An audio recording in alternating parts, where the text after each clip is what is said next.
In this video, we are going to graph and find the minimum and maximum values of a function, both using algebra and using a graphing calculator. So first, we have discussed that a standard form of a quadratic function is in the form of ax squared plus bx plus c. Again, ax squared represents the quadratic term, bx represents your linear term, and c represents your constant term. Now, when graphing in standard form, there's a couple of things that you can determine from what you know. First, you're looking at A, and it will help you determine whether the graph opens up or down. If A is positive, then the graph is going to open up, meaning it will be what we could say a smiley face. If A is negative, then the graph will open down, which means it'll look like that, which means we could say like it is a frown face. The vertex is the highest or lowest point. So up here, the vertex would be the lowest point. On this case, the vertex would be your highest point. And to find the vertex, you're going to plug the numbers of negative b over 2a. So therefore, you are, whatever these numbers are for b and a, for example, let's say this is 2x squared plus 8x minus 3. So to find the vertex of negative b over 2a, it'd be negative b all over 2 times a. So you'll get negative 8 over 4, which is negative 2, and that would be the x-coordinate of your vertex. The y-coordinate is you plugging in negative 2 back into your equation, and you will find your answer, and that would be your y value. Axis of symmetry is automatically going to be x equals your x value. And then the y-intercept is you would plug in 0 for x. So let's try one. We are going to graph this equation. First, you're looking at the number in front of x squared, which in this case is a 1. So what I'm going to do is over here, go ahead and write that a is 1, b is negative 2, and c is negative 3, and that will help me to determine all the things I need. So since a is positive, we know it opens up. So it's going to look something like this, which means the vertex is going to be at a minimum value. It is the lowest point of the entire graph, and so we would say it's a minimum. The x-coordinate is negative b over 2a. So we will get negative b all over 2 times a. Negative times a negative is a positive. 2 times 1 is 2, and 2 divided by 2 is 1. So I know that the x-coordinate of the vertex is 1. So I know it's 1 comma something. To find the y-coordinate, I'm actually going to plug in what I found for x. So I'll have 1 squared minus 2 times 1 minus 3. So I'll get 1 minus 2 minus 3, which will give me negative 4. So my vertex is 1, negative 4. So I'm going to go ahead and plot that. 1, negative 4 is right there. Axis of symmetry is automatically x equals my x value. So it'll be x equals 1, which means I can even plot that if I need to, which is a vertical dotted line that goes through the vertex. The y-intercept is plugging in 0 into x. So I will get 0 squared minus 2 times 0 minus 3. So I'll get 0 minus 0 minus 3, which is negative 3. So is the point 0, negative 3. So to graph this, it is a U, so it is going to curve at the bottom.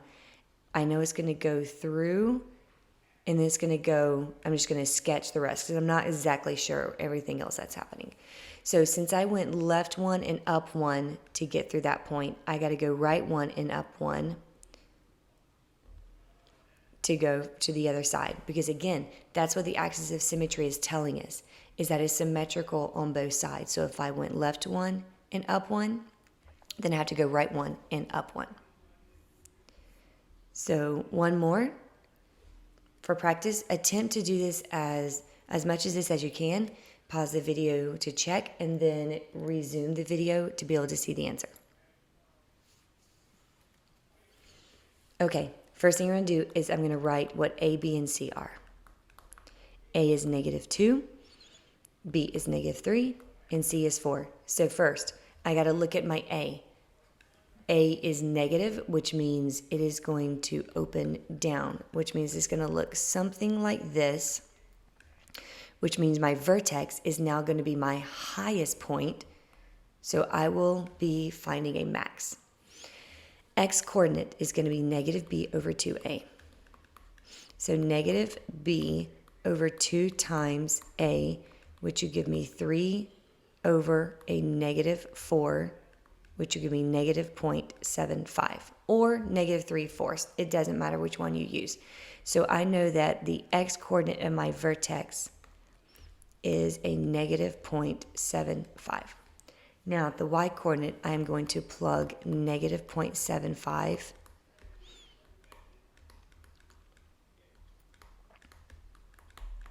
into my x value in order to find my answer.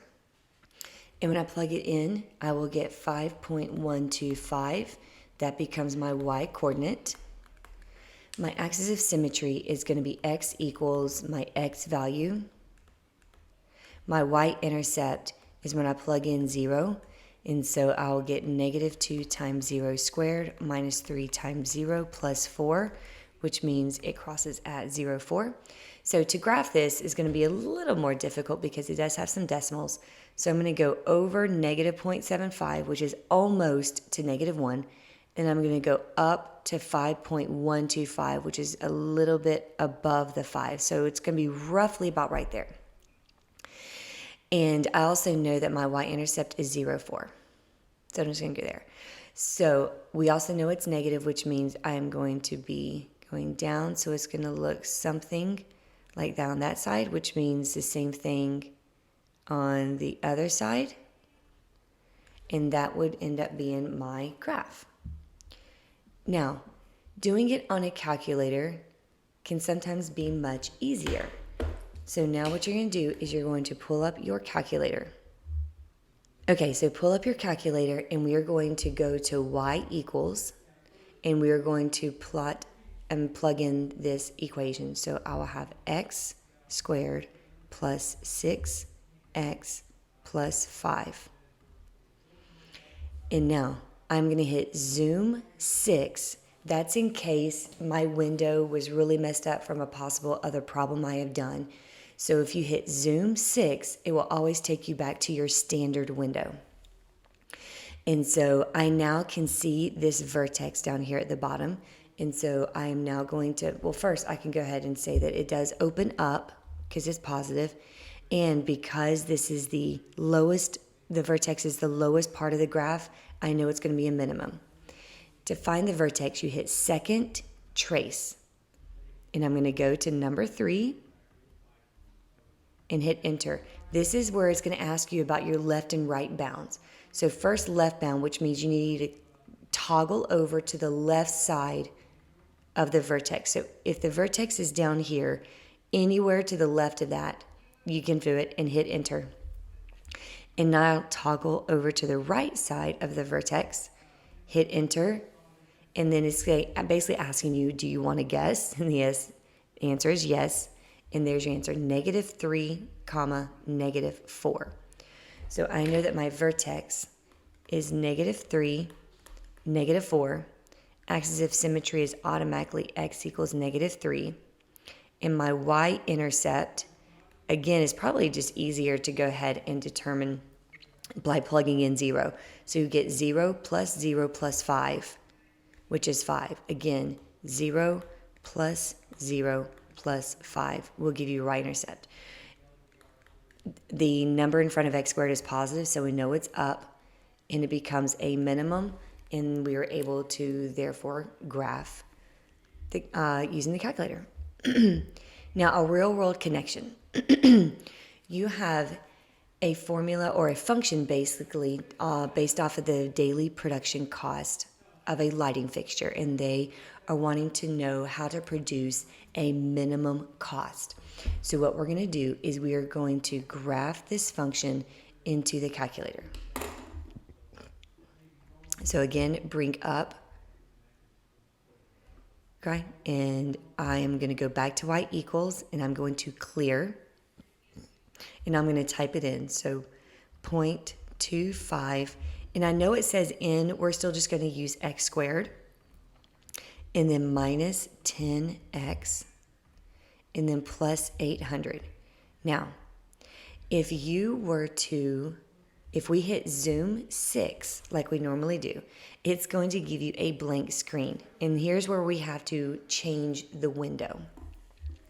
So how do you change the window? Here's what you're going to do. First, we got to determine, okay, well, if I plugged in 0, I'm going to go all the way up to an 800. Well, this only goes up to 10. The standard window is negative 10 to 10, and I need it to go to up to 800. So I'm going to go to my window, and I'm going to change my y value. Why do I change the y value? Because if you plug in 0 for x, your y value is 800. So I know that I have to go to at least 800. I'm going to go ahead and go up a little bit higher to 900. I'm not really sure what the x max does, but so I'm just going to leave it alone right now. And now I'm going to hit graph. Okay, I can see part of the graph, but I'm thinking I need to go farther to the right. So therefore, I'm going to go back to window and I'm going to change my X max. Instead of going to 10, I'm thinking that they probably had to make more than 10 light fixtures. So I'm going to try 100. I'm not really sure. It could be 90, it could be 50. I'm just guessing. So I'm just going to try 100 light fixtures. Hit graph, and we now can see our vertex. So we're going to hit second trace. We want the minimum again, because that's what they're looking for. You need to toggle to the left. Hit enter. Toggle to the right. Hit enter. Hit enter one more time. And there's your answer. Sometimes they do not completely, I'm not sure why the added zeros are there, but your answer is going to be 20,700. 20,700. But because it's a real world connection, you got to figure out what these numbers mean as a vertex. Because it is talking about C being the daily cost, that was your Y value, that is the cost, and N is the number of light fixtures. This is the number of light fixtures. Therefore, it asked how many fixtures need to produce a minimum cost. And so your answer is going to be 20 light fixtures. Now, I am going to show you how to do this algebraically in case you may not have your graphing calculator with you. Negative b over 2a actually still works. So if a is 0.25 and b is negative 10 and c is 800, I can plug in my points. So I'll get negative b over 2 times a. So on top, I get a positive, no, I don't. On top, I get a positive 10. On bottom, I get a 0.5. 10 divided by 0.5 is 20. And that is the number of light fixtures that you find. Now, if they ask for what was the minimum cost that it yielded, you would take 20 and plug it back into your equation, and you would get 700. So I would like for you to try this one on your own. Attempt to use either your calculator or you can use the negative b over 2a and then resume the video to see the answer. Okay, so the first thing I'm going to do is I'm going to attempt to do this on a calculator. So I'm going to go back to my y equals and clear it, and I'm going to do negative 16x squared plus 64x. Now, I'm going to hit zoom 6 because I want to get back to where my original graph was.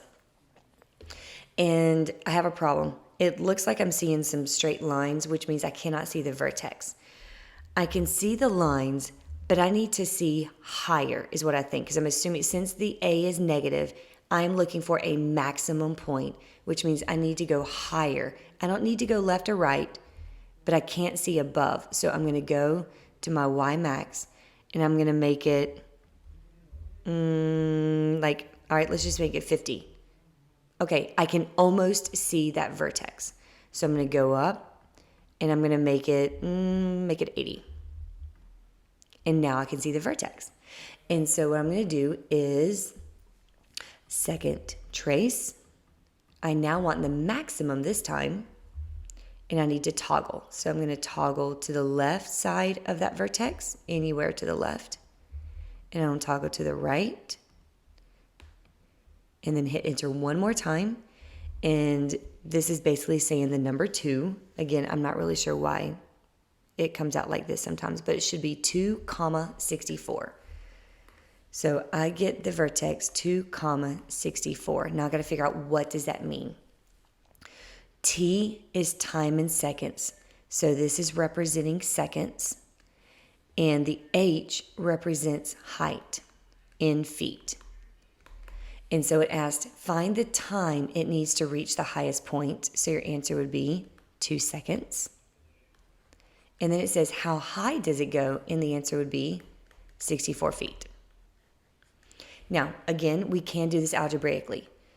A is -16, B is 64, and C is 0.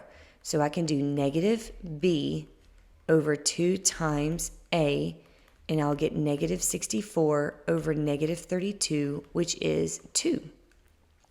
And then I can plug 2 back in, and I will get 64. So again, algebraically it works. Using your graphing calculator also works. Now, here's an extended connection. This is where you are wanting to maximize something in order to get, like, in this case, the largest area possible. We have a farmer who has 200 feet of fence. He wants to create a rectangular shaped pen for his chickens, and he wants to maximize the area. Anytime you're doing something like this, you're going to have 2 equations that you're going to come from. First, because you have a length of fence, that is the perimeter. And they want to maximize the area. So here's what you're going to do. You're going to use the perimeter equation, and you're going to use the area equation. And because we're used to using a graphing calculator, I'm going to do everything in X's and Y's. I know you probably are used to the perimeter being 2L plus 2W, or length times width for the area. But again, because we're dealing with X and Y, let's just stick with X and Y's. Now, I know that he has 200 feet. That is the perimeter. And we are trying to maximize this area. So here's what you do. You first solve for Y. So I'm going to subtract 2X. And now I'm going to divide by 2. And Y equals 100 minus X. Okay, divide by 2. Now, this step 2 is where you now substitute. I am now going to take what Y equals, and I'm actually going to plug it in to my Y value. So I have A equals X times Y, but Y is 100 minus X. And this right here is what you graph. So get out your calculator. Go back to Y equals and clear it, and I'm going to type in X parentheses 100 minus X. And now I'm going to hit zoom 6 because I want to get back to my standard window, and I see like a straight line.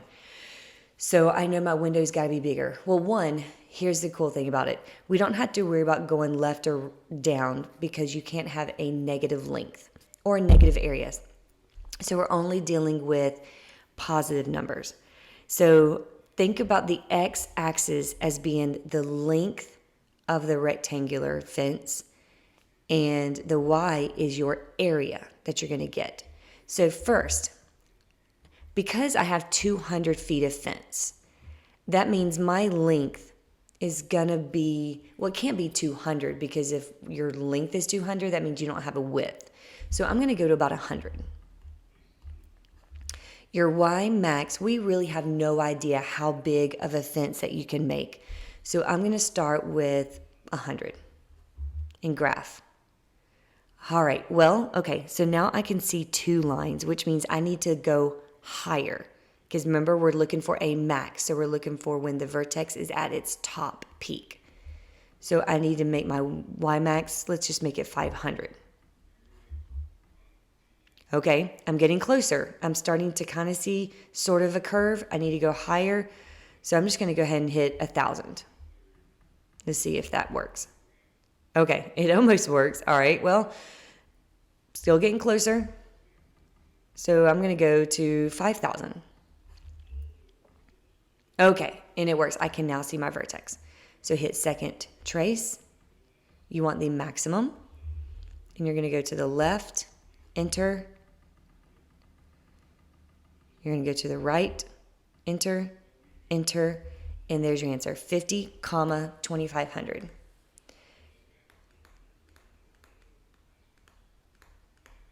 So what's that represent? This represents the length.